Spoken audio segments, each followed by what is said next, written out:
매일같이 김현지에 대한 기사가 쏟아져 나오고 있습니다. 김현지 미스테리. 김현지는 누구인가? 김현지와 이재명의 관계는 무엇인가?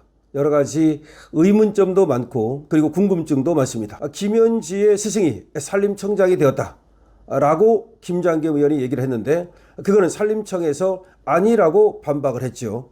자, 그런 가운데 말이죠. 오늘 매일신문 단독으로 김현지가 상명대학을 나왔다는 단독 기사가 나왔습니다. 김현지가 상명대학을 나왔다라는 얘기를 드린 바가 있는데 신구대학이라는 폭로가 나왔다가 다시 매일신문에 의해서 상명대 가능성이 높은 것이 아니냐. 왜냐하면 종로구에는 성균관대 상명대학밖에 없습니다. 그렇다면 여러 크로스 체킹이 되는 거죠. 상명대학을 나왔다는 것이 매일신문에 의해서 체킹이 되는 것이고 박원석 전 소개 글에서도 상명대학으로 되어 있습니다. 그렇다면 나이도 대충 나오는 거죠. 약 50 정도 됐다고 봐야 됩니다. 94년쯤에 상명대학을 졸업한 것으로 되어 있는데 94년쯤이라는 얘기는 김현지를 소개하는 SNS 글에서 제가 찾은 것입니다. 94년쯤에 대학을 졸업, 학업을 진행했다면 약 50세, 만 50세 정도가 되고요. 98년 이재명을 만났다는 겁니다. 이재명은 당시 시민단체 운동을 하고 있었고 결성하는 중이었다라고 말했습니다. 그러니까 이재명이 시민단체를 처음 할 때 같이 약 30년 가까이 이재명과 연을 맺어온 겁니다. 엄청난 그런 정도의 인연인가? 사적 인연이 있다. 그것이 뭡니까? 2천만 원을 김현지한테 수임료도 채권 양도를 해줬다는 말이 있습니다. 자, 이재명이 소송을 진행해서 성공 보수를 받게 됐습니다. 그런데 의뢰인이 안 주는 겁니다. 연수원 동기인 유엔 대사로간 그 당시 변호사죠. 이자에게 그 소송을 맡겨가지고 실제로는 2천만 원을 준 거죠. 의심스러운 거죠. 그럼 2천만 원을 줬다면 이것이 이제 상당히 두 사람 관계를 우리가 추정케 하는 겁니다. 뿐만 아니라 또 아무리 운동을 하면서 뭐 대표, 사무국장 뭐 이런 식으로 만났다 하더라도 이재명이 성남시장이 된 이후에 성남시장실 옆에 바로 시민단체 사무실을 들였다는 겁니다. 그래서 김현지가 성남의제 21이라고 하는 시민단체의 사무국장이었는데 바로 시장실 옆에 그 시민단체 공간을 내주고 그리고 팍팍 보조금을 줬다는 겁니다. 1년에 7천만 원 주던 보조금을 1억 2천만 원 정도로 늘려줬다는 겁니다. 대폭 늘려준 거죠. 그래 전체 18억 정도를 줬다는 말이 있고요. 하여튼 간에 상당한 지원을 해줬다는 겁니다. 근데 돈을 더 준 것도 중요하지만 왜 자기 바로 옆에 뒀을까요? 남의 눈도 있는데요. 더군다나 공무원도 아니고 시민단체인데요. 시민단체를 바로 옆에 갖다 뒀다?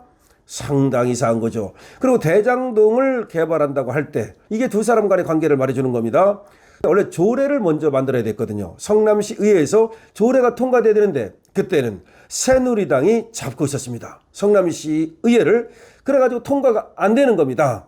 그러자 자 이게 중요합니다. 이재명이 나서는 것이 아니라 이때 바로 그 당시에는 나이도 얼마 안 됐던 이 김현지가 나섭니다.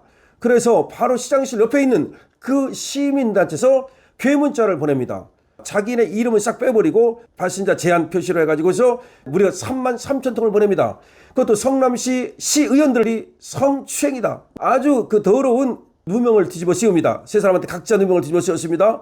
이래가지고 나중에 수사가 돼가지고 결국 김현지가 했다는 것이 밝혀져 결국 벌금까지 물게 됩니다.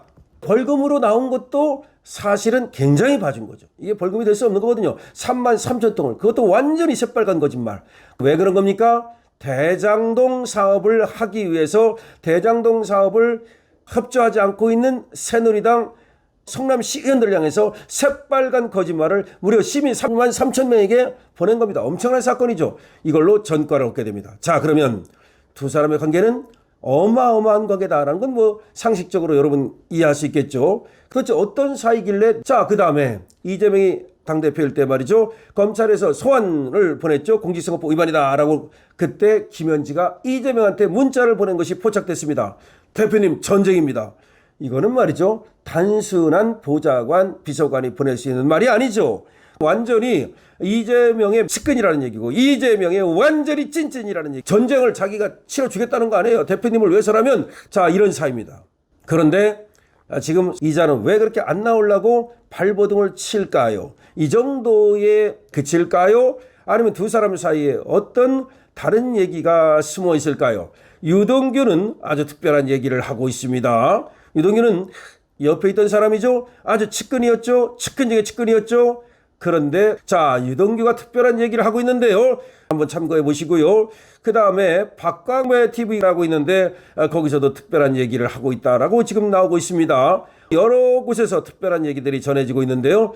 결국 하늘 아래 거짓은 숨을 곳이 없습니다. 모든 것은 드러나기 마련입니다. 일단 상명대를 나왔다는 것이 드러났습니다.